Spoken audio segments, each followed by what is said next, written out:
This is Dale Maharidge. In this audio slideshow, I'm going to tell you about how we sold the book. First off, this is a lesson on how you should not sell a book.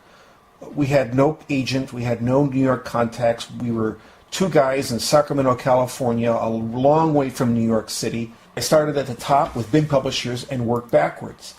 Now, there was a method to my madness. I did an oversized bound volume that contained pieces of the article that we did, some of Michael's photographs, very important, the contract letter from Life magazine, just to give it some heft. And as you can see, we had the full-sized articles from the newspaper.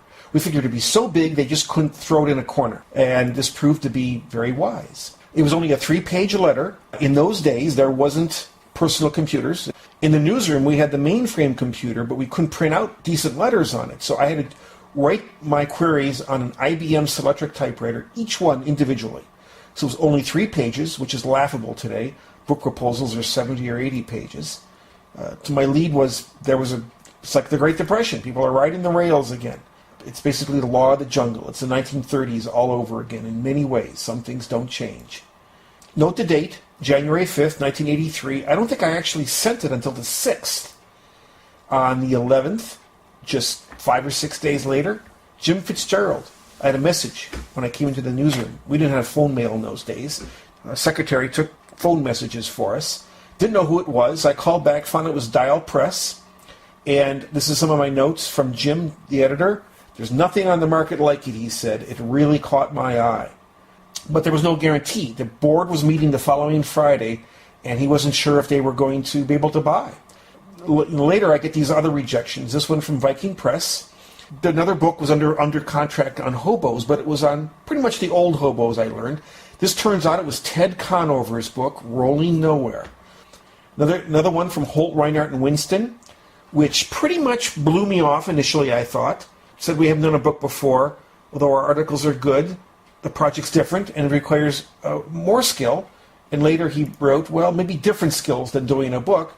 But the editor held out hope. He said, hey, send us some manuscript pages, we'll think about it. Which, is what an editor should have done. Jim shouldn't have bought it the way he bought it. We were rubes, we didn't have a book out there. Most of the rejections were like this, your basic form rejection like you'd see in a Hollywood movie. But it didn't matter. We had Jim. It turns out when I called back on Friday, bingo, we were on. The advance was $7,500 for 2 guys, which even in 1983 was very low. Our mortgages would cost more than that from the leaves of absences we had to take. But hey, we didn't care. We had a big New York publisher. We were rocking. So we flew to New York on our own nickel, $476. That would be about what you'd pay today if you shopped around.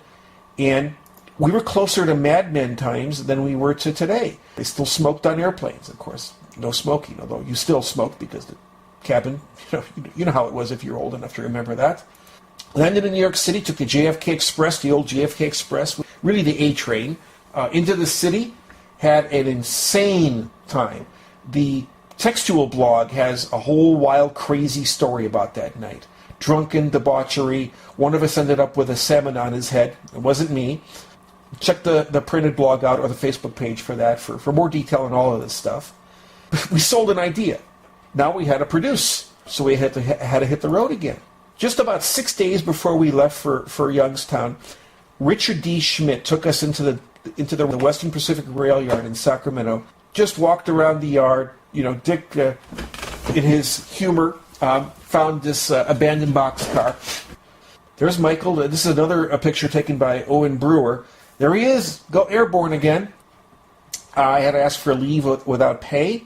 My rather curt note to my city editor, but I got the leave.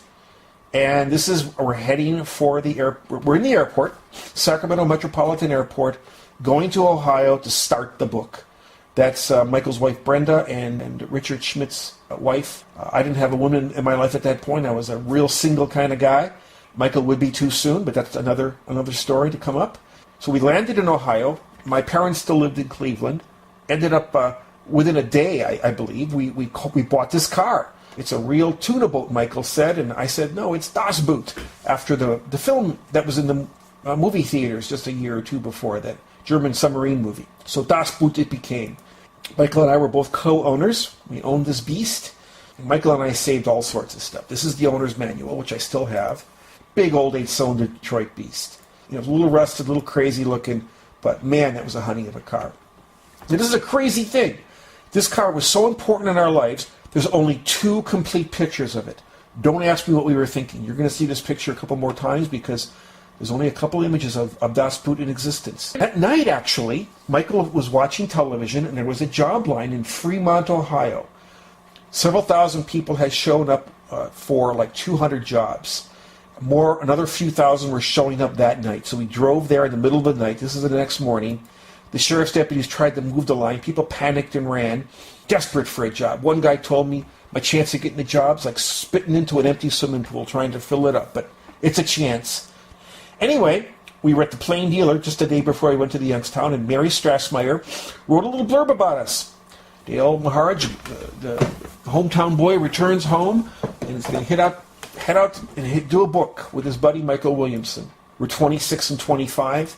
We're leaving tomorrow for the West Coast from Youngstown. Well, we were actually going to be in Youngstown for a few weeks, and then we were going to head for the West Coast. But Mary was otherwise very accurate. She'd talk about us buying an old car, and our basically, we're going to go out and we're going to show the world.